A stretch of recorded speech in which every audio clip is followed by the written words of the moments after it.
I'm here with Bar. We're in New York. We've just been having a phenomenal discussion about Bar's journey and what he does. I'll let him fill you in because I'm not going to do it justice, but he takes care of one of the biggest sports teams in the world, and he's one of the best in the business at what he does. So he's just kicked my ass in terms of a workout, and we've just finished that up, but I'll hand it over to Bar and just tell everybody a little bit about what you do. My name is, Mubarak Malik. I'm here in New York with James, and I'm Director of Performance for the New York Knicks. And that role entails, overseeing, strength and conditioning, overseeing in conjunction with our R&D and nutrition, and also our sports science vertical with our player development coaches and our head coach. This is going into my 5th year. I started out 12 years ago in minor league baseball, and I worked from minor league baseball up to Major League Baseball. Then I went and worked in the military in the Special Forces vertical for 3 years, and I've been with New York for 4. So I'm looking forward to our season. We actually start in 2 days, and I travel in less than 8 hours almost, and I'm just gearing up for that.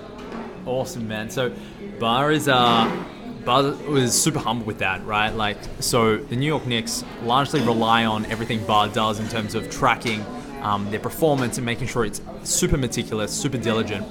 How do you deal with the responsibility of the entire team essentially resting on you and needing you to be on point with what you do? First is, it's communication. It's trusting the people, that you work with. Yeah. As a team of us, I have an assistant who's pretty much a data cruncher. So he saves me a lot of time processing the information I need to look at and analyze.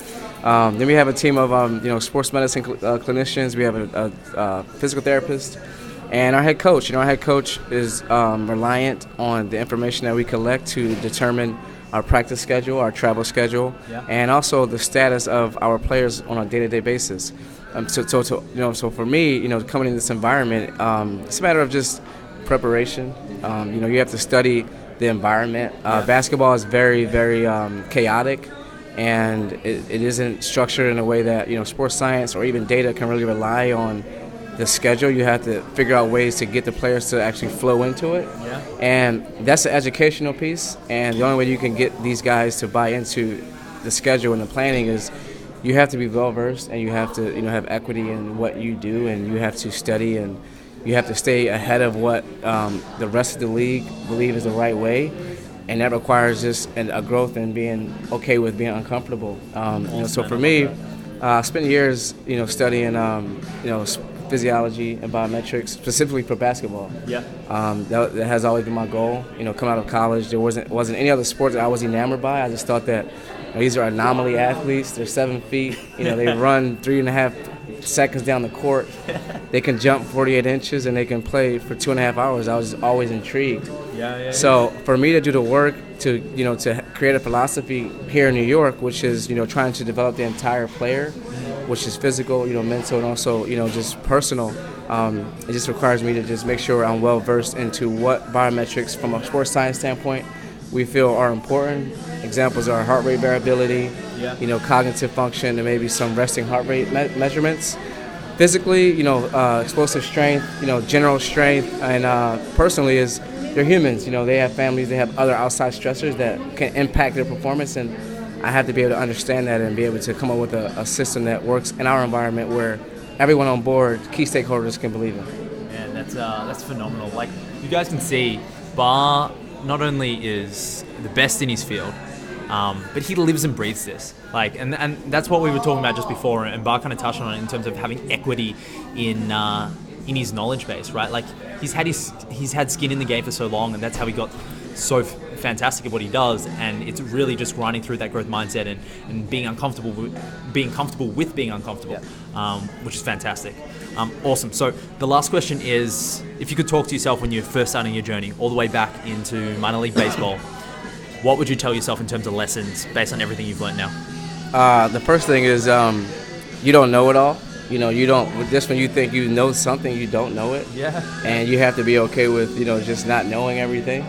And secondly is trying to be great at anything. And I'm sitting here with Kyle, who's a close friend of mine. He's also a founder of an app that I'm a part of, and just the journey of trying to create something great is really lonely. I mean, you lose a lot more friends than you gain. I got that from him, and it's a lot of sacrifice, and you miss out on a lot of things. Trying to be great at certain things, and growing up, you just have to be okay with that. And I think a lot of people try to take shortcuts, to get where they want to be. Yeah. And at the end of the day, I think and just being able to immerse yourself into something that is going to be great, and you may not understand that learning curve initially, to get through it and grow and actually be more well-rounded and be able to do that and embrace that journey is something that at 22 years old I wouldn't have expected at 35 to still be at an infancy phase of some part of my life, and that's the biggest lesson, is that